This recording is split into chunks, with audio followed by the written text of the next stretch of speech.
This is like akin to you going to a Mexican restaurant and being pissed off that they don't have chicken fingers. They literally advertise that it's a Mexican restaurant. Like, that's on you if you thought you were going to come here and get barbecue.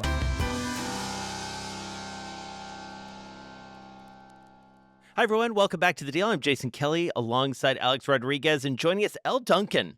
So psyched to have her with us. She is, of course, the sports anchor now for Netflix after a distinguished career at the worldwide leader in sports, ESPN. A lot of deals going on in your world, Elle. Great to have you with us. I'm so honored to be here. Love the show, and this is so great. So I love distinguished. That's a nice way of saying, like, she was there for a long time. She's kind of older, so we'll call her distinguished. She's an experienced Yes. anchor, shall we say. She's seasoned. She's seasoned. There you go. Seasoned. Well, I mean, fair to say, and we'll get into this a little bit. You saw some things. You did some stuff. You did some stuff. So I want to start because, obviously the Netflix deal is the big deal in your career. And it's also a big deal, I think, and I'm not just, going to blow sunshine right off the top, but I will. It was a big hire for them. And obviously people sat up straighter and listened and paid attention when you made that move. What's the business calculus you, Elle Duncan, do to make the move from ESPN to Netflix? Well, it was a business calculus, but also like a personal life calculus. We all have something that sort of changes us at a cellular level. And that happened to me with a dear friend being diagnosed with cancer.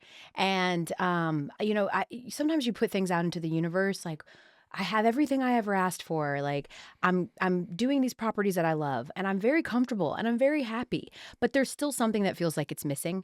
And for me, it was from the personal side, am I doing things that are so meaningful at work that I can excuse why I'm not there for the meaningful things at home?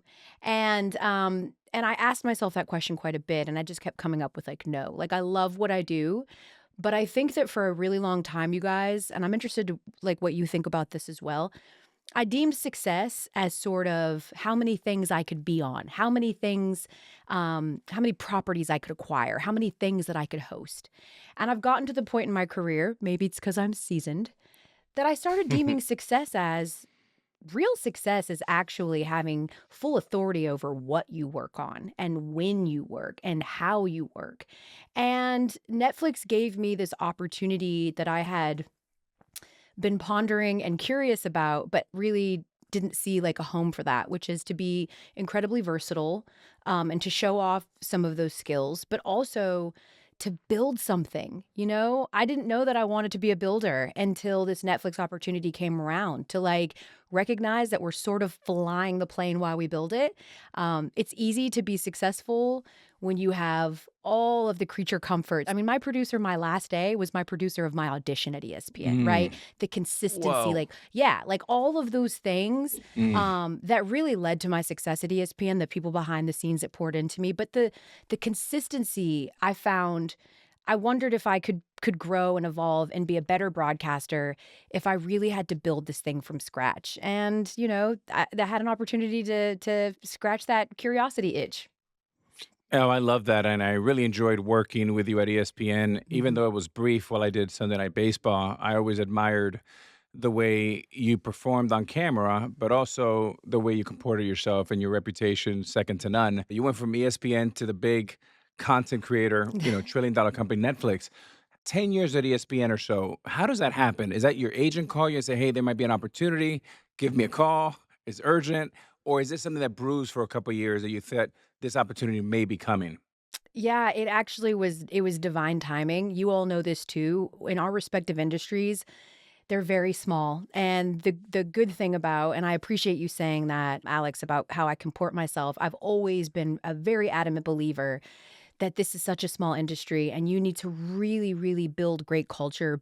Be a great person to work with, because when all things are equal, if the talent level's the same, if the money's the same, they're going to choose the person that's better to work with. And I was fortunate enough to have worked with a woman at ESPN who left after 25 years, Kate Jackson, to take this big role on at Netflix as they were growing their sports. And so it was Kate. Like Kate kind of threw out like a would love to chat with you about, Netflix. And at first I was like, I mean, of course I'll chat with Kate. That's my girl. And like, I respect her, but like, come on, I'm not gonna leave ESPN, like, you're crazy, right? Like, not for a Mhm. company that at that point only had a handful of sports properties. It felt like retirement to me. Like, I was like, "I want more time, but I don't want, like, all the time." Like, I do still want to work. And so we just had, conversations about what it looked like, about the future of Netflix sports. And then when I was in my non-exclusive and negotiating window, Netflix came in, with a really, really strong offer. They knew that work-life balance was important. They knew that versatility,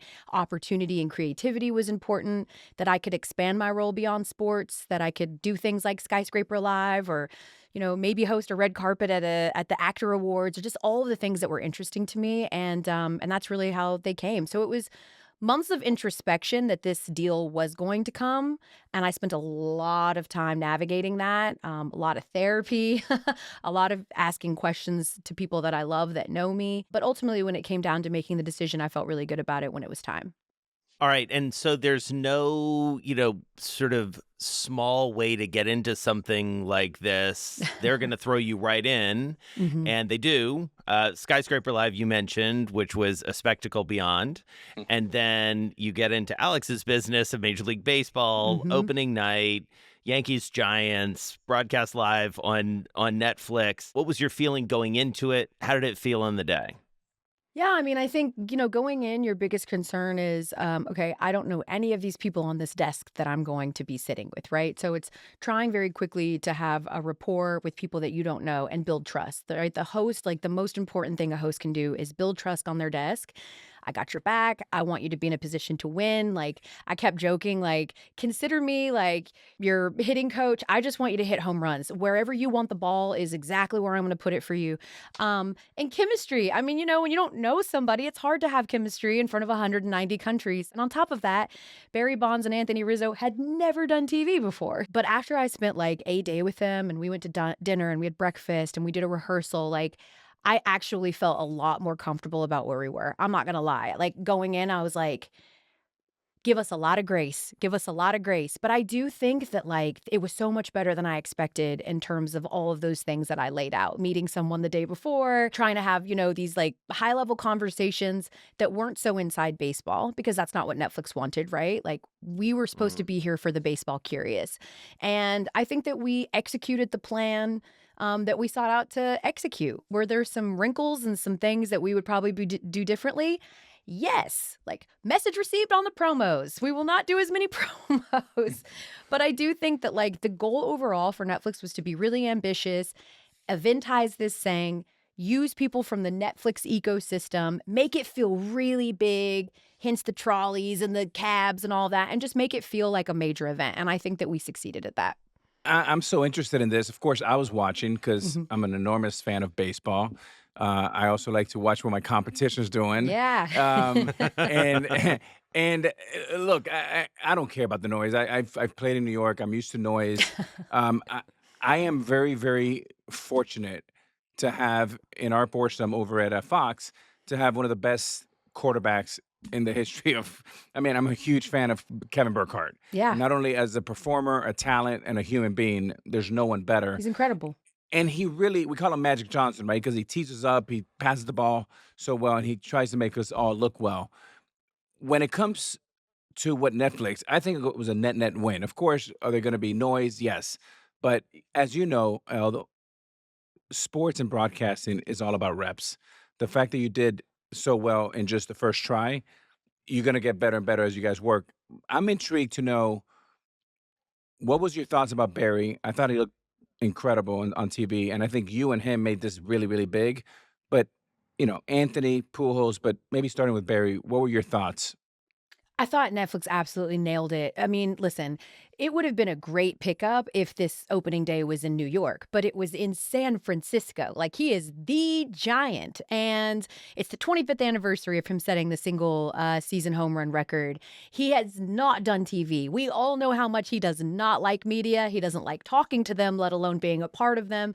And so I just thought, like, we were waiting with bated breath. We'd been working on Barry. Like, we got to have Barry Bonds. And, like, we will find someone, if it isn't Barry, that's going to be great and of the ilk and that will have the resume. But man, Barry Bonds opening day, first time ever, just a single game on opening day and on Netflix. Like, we've got to have Barry Bonds. And I thought he was great. We we asked Barry to be exactly who he was, which is anecdotal, talk about his time, talk about his legacy, talk about the baseball that he remembers, put himself in these situations. What was opening day like for you? We didn't get into the conversation about, what was it like watching your dad at opening day at Candlestick Park? To which he responded, I was never there for my dad. I just loved Willie Mays, right? Like his godfather. So it was just, I think he was, for a guy who, had never done television before, I thought he was fantastic. Same with Rizzo. His sit down with Aaron was so good. Could I have done that interview? Sure, I could have done that interview. Am I best friends and former teammates with Aaron Judge? No. And I think that's the unique perspective that each of them brought. Albert bringing his managerial experience. How timely was that for the ABS conversation, considering what happened to his Dominican team? Like, I think Mhm. everybody just really owned their roles incredibly well. But yeah, Barry, I thought was great. The fans did not stop chanting Hall of Famer the Mhm, mhm. entire broadcast. They love Barry frickin' Bonds. And so I thought it was great. And then I just loved seeing somebody who is, you know, arguably one of the greatest baseball players of all time. And to see him kind of as a rookie, like learning and taking feedback and asking for feedback, like it just was really cool. I'm like, who am I to tell Barry Bonds anything? But this is my lane, so let me help, and that was really, really cool. Barry is the greatest to have ever done it. Heart stop. I mean, he is so good. I wrote him a nice long note, and I told him how proud I was of him making this decision. I wrote to him and told him, I told you would be good. I've been telling you this for 10 years. First of all, he's the best. Yeah. He looks great. He sounds Yes. great. He's a baseball savant. Yes. And anything that comes out of his mouth, it's like Einstein talking about, what he used to talk about. Yeah. So Relativity. I, Yeah. yeah, I thought net it was a huge win, and especially to get you and Barry on that thing. I pass it to you, Thanks, Jason. Alex. And so, Elle, how do you, given that what you said earlier about, this is for the baseball curious, how do you balance this notion of being true to the game, being true to America's pastime with the need, desire to eventize this, to make it a global product? Like, what's your process for sort of building at this point going forward? I think that there is feedback that's constructive. Constructive feedback is there was too many promos. And let me tell you, that message was received. Constructive criticism is like that score bug. I couldn't read it. I couldn't. All good, not fixable during a game, totally fixable now. We will fix that moving forward. We didn't have the benefit of spring training games to test market that, right? Like we didn't have the benefit of we don't have the benefit of some of these legacy broadcasts of going, that didn't work. We'll fix it for next week and building momentum, right? Like we're going to disappear again until the home run derby. So I think there's feedback that's really constructive and Netflix listens. It's not like Netflix is like, blah, blah, blah, we're doing it our way. We don't care. They listen because membership happiness is really high on their list. They want to make sure their members Yeah. are happy. But you guys, the feedback that to me is just not helpful in the way that it's going to help our broadcast is just saying things like, it was just so Netflixy. I mean, yeah, It is Netflix. it's Netflix. And we told you that. We have made no qualms about what we're trying to do, what we're aiming to do, and who we are. This is who we are. And yes, there are things that we're going to fix and we're going to, work on because, again, we're building this plan. But this is akin to you going to a Mexican restaurant and being pissed off that they don't have chicken fingers. They literally advertise that it's a Mexican restaurant. That's on you if you thought you were going to come here and get barbecue. I'm sorry. That's not on us, And so, the idea that baseball purists, wouldn't like it. My mother is a baseball purist. She's the only person I know that will watch all 162 games of the Braves this year. My mom would have watched opening Go day. get it. Go get him, Mama Duncan. I love it. Yes, she is a ultimate stan. But you guys, my mom would have watched opening day if they had broadcasted on the moon because she Mhm. loves baseball. This was for people that were maybe logging onto Netflix to watch Bridgerton or Love is Blind or, a TV show, saw that it was opening day and said, all right, I'll watch. And so, yes, if Jay Uso didn't make sense to you, baseball purists, that's cool. My 7-year-old freaking loved it. They loved that Jay Uso was on that broadcast. And so I think again, not everything is going to be a success. Sometimes we're going to take really big swings and we're going to freaking whiff. But we're also sometimes we're going to be Giancarlo Stanton, right? The man will strike out, but he will also hit bombs. And so I think that's kind of always our aim is to just be really, really big, make it a spectacle, make it feel big. And like, that's just what you're going to get. So, like, that kind of stuff is not going to change. We're still going to find ways to use people from our Netflix universe. You're telling me that any of those companies wouldn't have loved to have had Jason Bateman doing the seventh inning stretch or Right. have, you know what I mean? That kind of stuff is just sort of like, not helpful in the sense of like, we're going to be Netflix. And we've told you that from the beginning. But the feedback about real logistical things, things that we could do better, camera angles or whatnot, like that's stuff that they're on and they hear it, they receive it. And like those things will be fixed next time. But to say things like, it was just Netflixy, like that, like, yeah, Yeah, it was. look, Elle, the other side of that, as a baseball lover from day one, is that how about this? We're so fortunate, the game of baseball, to have a company like Netflix that is the market cap now is over $1 trillion. That's actually interested in a baseball property. That's another way of looking at it. And Jason and I were talking a little bit offline that the one thing we cannot run away from is the landscape of media is changing, and it's changing in a big way. The days of where I used to watch the Mets at home in WOR with, Ralph Kiner and Tim McCarver, those days are over with Kiner's Corner. I'm dating myself a little bit. The truth is, Wow. yeah, that was I went Throwback. back. I went way back. I'm That is, old. that I'm is old. an.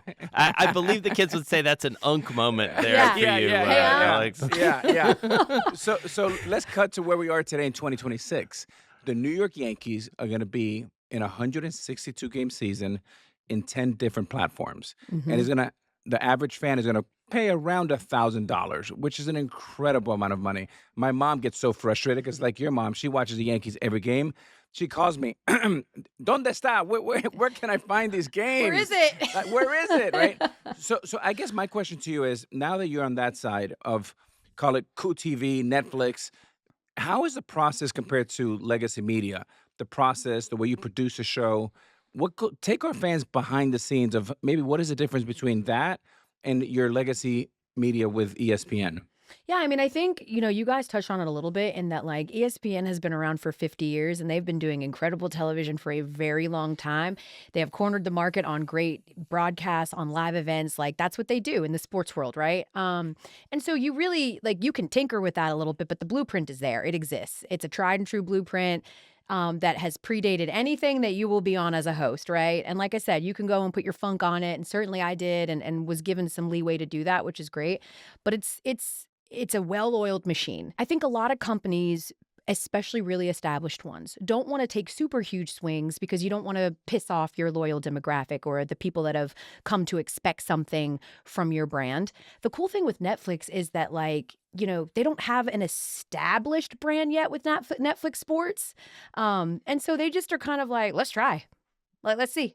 And like if it's a big whiff, and we like fail very publicly, all good. Like they think like a tech company, to be real. Mhm, mhm. Where it's like if you're not failing, you're not trying. Like make it bigger, let's see. And if it doesn't work, we'll pivot.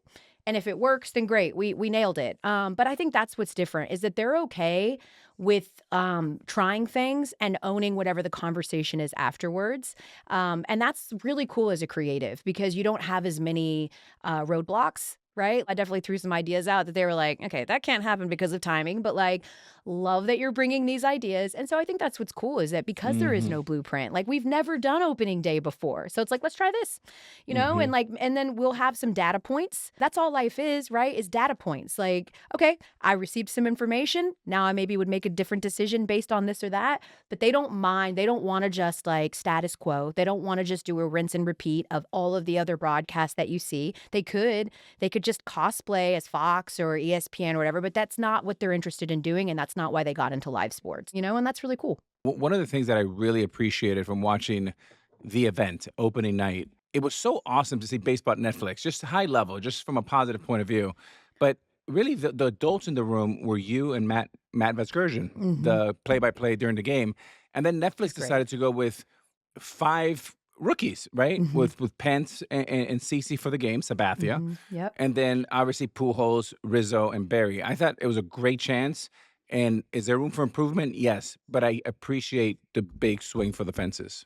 Yeah, I mean, like, A-Rod, you're one of the greatest baseball players of all time, and I would love to imagine what it looked like for you in your first game and the things that you would tell young A-Rod, right? Like, about where your career would go and all those things, and so I would say, like, Mhm. don't judge, what something is in the very early infancy stages of it, like, let it play out a little bit, you know? We've had, like, 2 Christmas Day games, like, we're doing we've got a boxing event coming up in a few weeks, like, just let's not write the book yet. This is the opening chapter, and this is a commitment by Netflix. Like, Jason, I appreciate that you said that off the top, that like it felt like a validating move that Netflix was serious about sports and coming to get me. And I would tell you that like that's how serious they are. They're serious about being the best, about giving the best product. And so like let's just maybe let's not like write the legacy on Netflix sports yet, because like it's Mhm. it's it's barely walking yet, you know? Mhm. I want to pivot a little bit because one of the interesting things about your deal, as it were, and your move is that you carved out a chance for yourself to do some work with USA Network in their inaugural season, I believe it is, covering the WNBA. Mhm. This is following on a lot of work you've done already around women's sports. The last time you and I spoke back in October was at USC Yep. Next Level Sports with our friend Willow Bay, and you guys did a live version of the show Vibe Check, Mhm. which you then hosted with Andrea and Chene. Obviously, this is a point of great interest for you, especially given everything that's happening in the business of women's sports. Talk to us about what you're going to do with Renee Montgomery, a great former player, and how the media business around women's sports specifically is trending and evolving. I love so much that, like, a handful of years ago, if I had left ESPN and wanted to stay in women's basketball, I would not have had that opportunity because it was Right. the only show in town. They were the only broadcast network. So I love for the women, the players themselves, that there's competition because that drives revenue and everything else, right? There needs to be opportunity amongst many platforms to get the product. So I love that for them. I love that Netflix, like, they were like, listen, we love you doing women's basketball too. We currently don't have anything women's basketball related. Go crazy. Like, go have fun. So long as you're available to us on the days that we need you, like, go do your thing because we know you're so passionate about it. I mean, I told you I'm really in my building era. This again is being built from scratch. And so there's a lot that I don't know. But what I do know is that there's a real investment from USA Sports to do this. As they keep saying to me, this is our biggest property. Like, we are putting everything into this. We believe in this product. Renee Montgomery is incredible. For those that don't know, she is part owner of the Atlanta Dream, used to play, is an analyst already. You can watch her right now on March Madness. We've got Tamika Catchings, Hall of Famer from Tennessee, Shamika Holdsclaw, Hall of Famer from Tennessee, and then an amazing, like, in-game, crew as well. So I think they're really, again, they're eager and wanting to put a great product together. One that, we're going to figure out. We've got a meeting coming up in a couple of weeks with all of the talent involved. We're going to start hashing out what this looks like. We needed to, like, assure that we had a season, which finally got wrapped up. So that's good. Yep. But I think, honestly, with anyone that's building something like this, the most important tenets are respecting the game, honoring the game, and trying to bring people on a desk or in a booth that can offer insight, understanding, and knowledge. That's going to be our goal. In terms of what graphics look like or what the desk looks like or lighting, like, we'll work on all those logistics. It'll be fine. I'm sure we'll have some hiccups. I'm sure we'll have stumbles. Like, that's how it works when you're doing something for the very first time. But I do know that they're very genuine in wanting this to be a really big deal. They'll have double headers on Wednesdays. That's predominantly when I'll be working, is these really big, Hmm. headline double headers. And then they'll also have games in the playoffs, including the finals, which they'll split with NBC. So to leave ESPN, and to leave the property that meant the most to me, which was women's basketball, like, I just got so much joy working on that with the people that I worked on, and supporting the players in that way. To be able to leave and still have a meaningful impact in women's basketball is amazing. And then next year, Netflix has the Women's World Cup, so we'll spend 6 weeks Right. in Brazil, and so that means a lot to me. It's interesting too to sort of think about the arc even of the last 2 years, which obviously you have been deeply entrenched in, and the investment that simply wasn't there in broadcasting women's sports that now is there. I do wonder, taking that into account, the work you did on Vibe Check was in part to recognize and then build on this idea that broadcasting and the presentation and the consumption of women's sports is fundamentally different or can be fundamentally different? Are there bigger and more interesting and potentially more profitable opportunities to reach that audience? What's your take on kind of what you've learned and sort of what happens next in that regard? What I've learned is that it's not just women's basketball, but like softball, volleyball, gymnastics, they're all over indexing. And I do give ESPN a lot of credit in that they used to be the only show in town because I do think that they saw investment opportunity, long-term investment opportunity. And most people that we're sort of seeing reacting now are like, oh, like we might be a little late to this party, but like the numbers Yeah. are there, the audience is there. You know, when we talk about chasing the white whale of 18 to 34, young demographics, how do we like that all exists in women's sports. I've learned that, you know, even when it comes to content, branding, all of those things, like women's sports fans tend to be more loyal to brands, tend to be more loyal in terms of social media. Like they go hard for their product. And so I think that's been really cool, just learning the business part of this and that you used to have to appeal to people's morality, right? Like you Right. should invest in women because you came from a woman, you know, all that garbage that people say. You have a daughter, damn it, you should care, and like it should be Yeah. charity. And now, like these women are like, oh no, we have stats, proof data. This is a moneymaker. It's going to continue to make Let's more go and more make some money. money. Yeah. This is just a great business strategy. It has nothing, right? Like Alex, I mean, like I imagine that you wanted to be involved in the links not because like you got daughters, but because you Mhm. were like, this is a great business opportunity for me. And 100%. And boy, has it been. no, I got to tell you, it's like I'm really, really proud of the shifting of conversation from, like you said, oh, it's an investment, but it's also a hybrid social impact, hybrid philanthropic. It's like, Yes. no, no. It's Yes. shifted where we are now, where it's a great business and a fantastic investment. And my question off that is if you were talking to the leadership group, now I'm speaking as a governor of the Lynx, if you were speaking to our leadership group at the WNBA, what advice would you give us to continue to accelerate this process we've had over the last, many years? Yeah, I mean, I think starting with taking care of the players, which happened in that new CBA, which is great. I think the next iteration is because women used to get dumped on so hard because it was like everything surrounding women's sports used to be described as charity or philanthropic work. Mhm. There was this push to always like protect each other, right? And like, you know, you can't be too critical because these women get so much crap all the time. You don't want to be the latest to pile on. You know, I think about Mean Girls when she takes the tiara off and she's like, you get a piece. Like we need to end every game with friendship bracelet exchanges. And like, I think like that's where we need to grow and pivot. And then like being unafraid to be critical and analytical, not Yeah. inflammatory for the sake of being inflammatory. Although that would mean we really made it. When people just start making up conversations to debate about, like we've made it, ladies. But I think that there needs to be more understanding that it's okay to exceptionalize people. It's okay to exceptionalize particular players and not go, okay, but if we mention this person, we got to mention 30 other people. Like, no, you don't. No, you don't. You do not. You do not have to go, LeBron James is the greatest player of all time or the greatest player of this generation, and then go, but shout out to Steph and shout out to KD. And like, you don't do that. And we don't worry about that with men. But with women, it's like we can't exceptionalize someone or we're somehow denigrating everyone else. So I would say that would be one thing in terms of how we cover. But then I would say, like, for the league itself, is understanding why there's so much discourse, racial discourse, understanding the makeup of your demographics of your actual sport, and then understanding how we can make that more clear to the consumers, to the fan bases, to understand like there is a way to navigate these really complex ideas of race and sexuality and all of the things that have always been an undercurrent for the WNBA without going, okay, well, what we do for one, we have to do for everyone because we can't exceptionalize someone. And so I just think like more investment and storytelling opportunities, more investment specifically with women covering women's sports or men covering women's sports, right? Like right now, it's still the third or fourth thing that you get on your beat. Like, okay, you'll cover the Mhm. Cubs, you'll cover the blah, blah, blah. And then if you have time, you'll cover women's sports.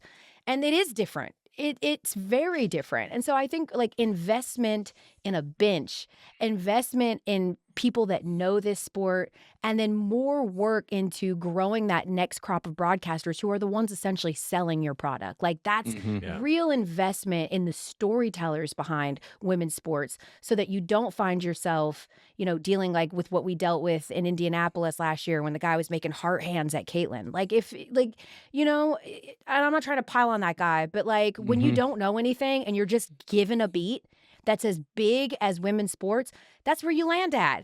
I heart you because that's the most basic thing you know about her, that she does that on the court. So like that would be my recommendation. Investment so that the next crop of storytellers, next generation of storytellers have a foundation in women's sports. I love that. Thank you.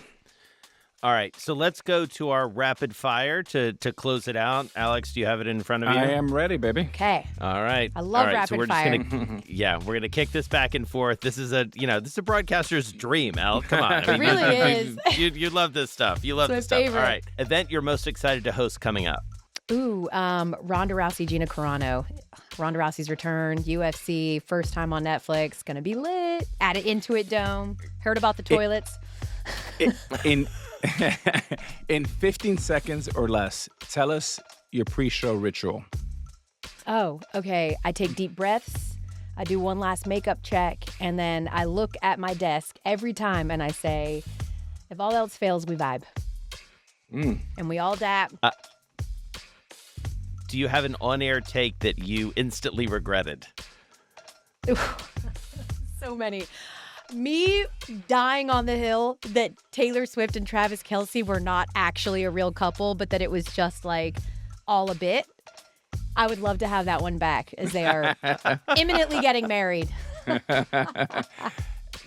Here's one, a controversial on-air take that you stand behind still. The Daniel Jones thing, I got a lot of crap for that. That I was kicking a man when he was down. All relevant, and I hear you. I stand by the fact that I took issue with him saying goodbye while he was still on the team. That was literally the point of my criticism, was like, he's a super smart guy. Like, I didn't think he needed to read from a paper to just say what was on his heart. So I stand by that. And the fact that Giants fans just wanted a person to be mad at, and instead of being mad at the Giants, they were mad at me.